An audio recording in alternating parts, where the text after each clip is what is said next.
बाजी लगी। हनुमान जी ने कहा ठीक है, एक मुक्का तुम मारो, एक मुक्का हम मारे। हनुमान जी ने कहा तुम पहले मार लो, ऐसा ना हो कि हम मारे या तुम मारने लायक बचबे न करो तो फिर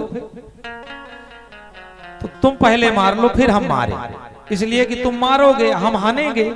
हनुमान जी मारते नहीं हैं, हनते हैं। मारना एक गलत होता है कि एक आध तमाचा मार दिए, नहीं। कुछ लोग कहते हैं ऐसा हुसा बनाए कि हनब की पलई पाई जइहा। हनना एक अलग चीज है, मारना। हनुमान जी मारे नहीं किसी को, कहीं मारे हो तो बताओ। मुठ का एक महाकपि हनी, हनते हैं हनुमान जी, मारते नहीं। तो हनुमान जी बैठे आसन लगा के और रावण बना के मुक्का एक खींच के मारा, और जब मारा तो रावण मारने के बाद 1000 योजन चला गया उड़ के। हनुमान जी देखने लगे कहां भाग गया मार के, हमको हनने का ना मिलेगा मौका। कहा हनुमान जी हैं, ढूंढ निकाले।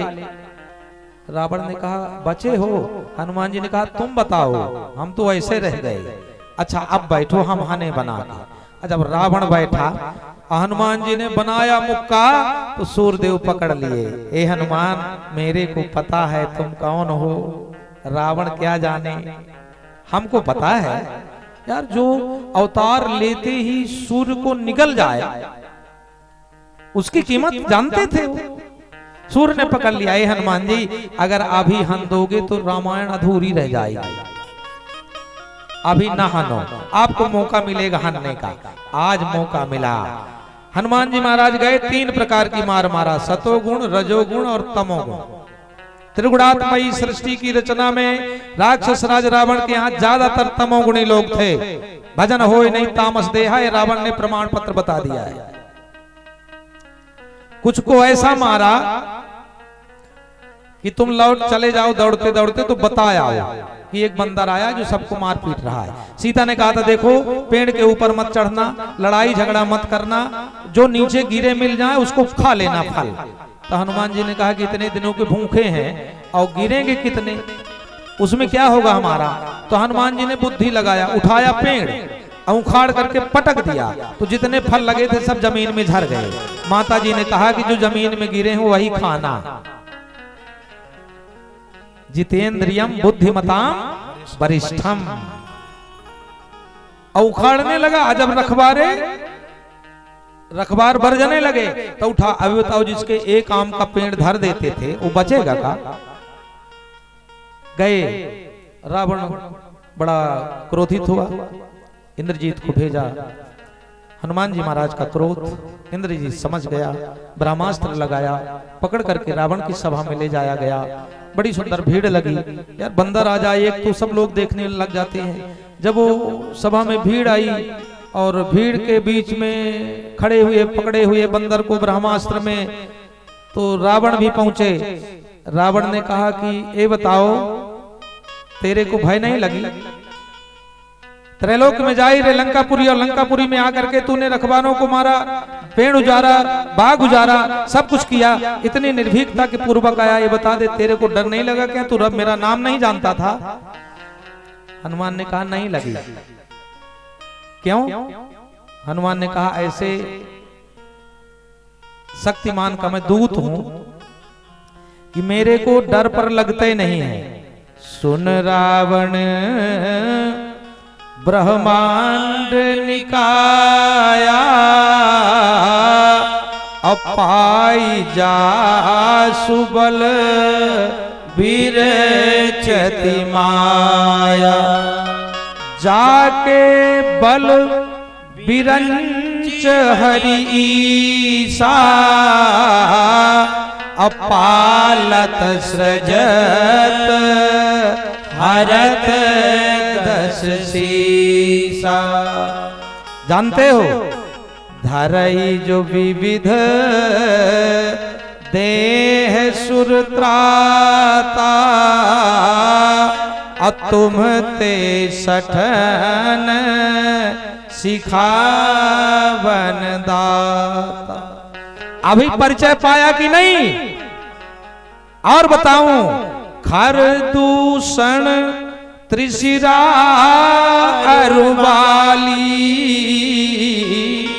अब बधे सकल अतुलित बलशाली। हे रावण, तेरे जैसे बल परुष वाले खर और दूषण को एक क्षण में मारने वाला शायद मेरे स्वामी है, उसका मैं सेवक हूं। तासुदूत मैं जाकर हरियाणा प्रिय नारी। डर किस बात का? अरे रावण कांप गया। हनुमान ने कहा अंडकोश समेत गिरि कानन, उसका दूत हूं मैं, डर किस बात का?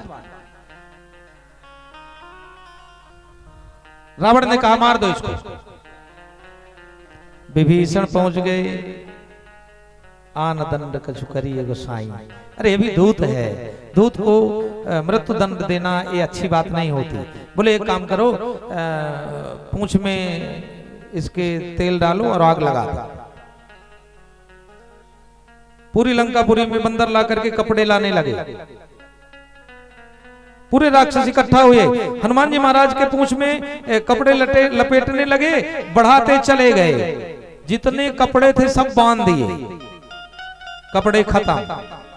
अब एक एक साड़ी बची थी, तो हनुमान जी ने कहा जो पहनी है उसको पहने रहने दो, कल पहनने वाले बचबे न करेंगे तो क्या करेंगे, सब लपेट दो हमारे पूंछ में। तेल डाला, अब तेल बढ़ा गया, आधी पूंछ बाकी रह गई। तो रावण ने कहा एक काम करो, घी डाल दो। फिर जब तेल समाप्त हो गया ना, तो फिर घी डाला। रहा न नगर बसन घृत तेला, न घी बचा था न तेल बचा था, जितना था सब डाल दिया। बाढ़ी पूंछ कीन कपि खेला। ये तो हनुमान जी का खिलवाड़ था इतना, अगर वास्तविकता होती तो पता नहीं क्या होता। हनुमान जी ने खिलवाड़ किया।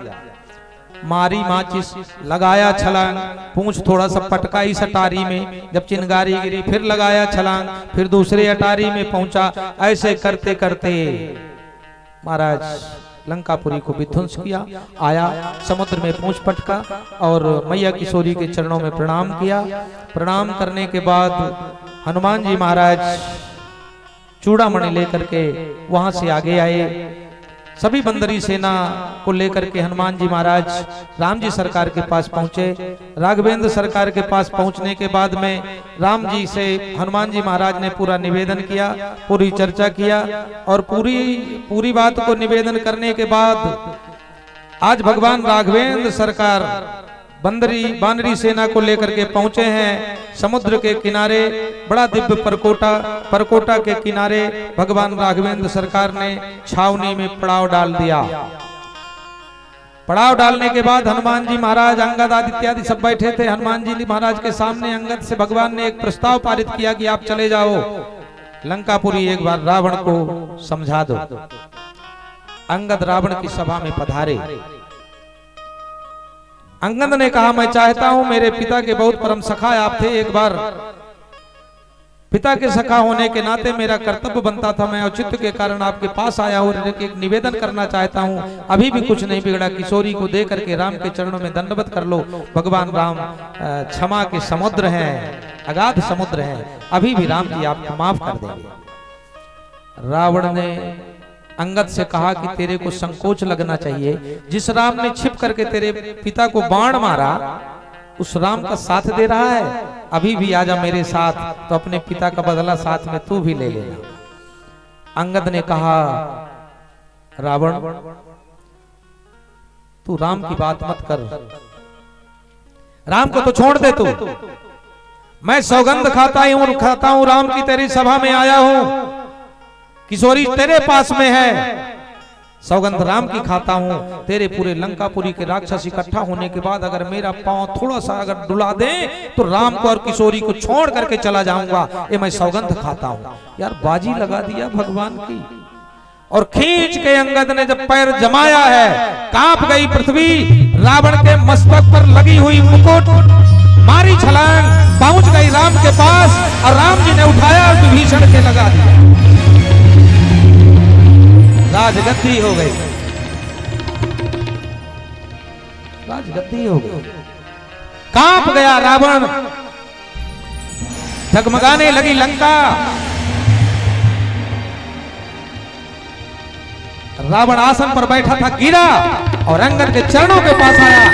अंगद ने कहा, रावण मेरे पैर पकड़ने से कुछ नहीं होगा, अगर यही पैर तू राघवेंद्र सरकार के पकड़ ले तो तेरा बेड़ा पार हो जाएगा, मैं कुछ नहीं कर पाऊंगा।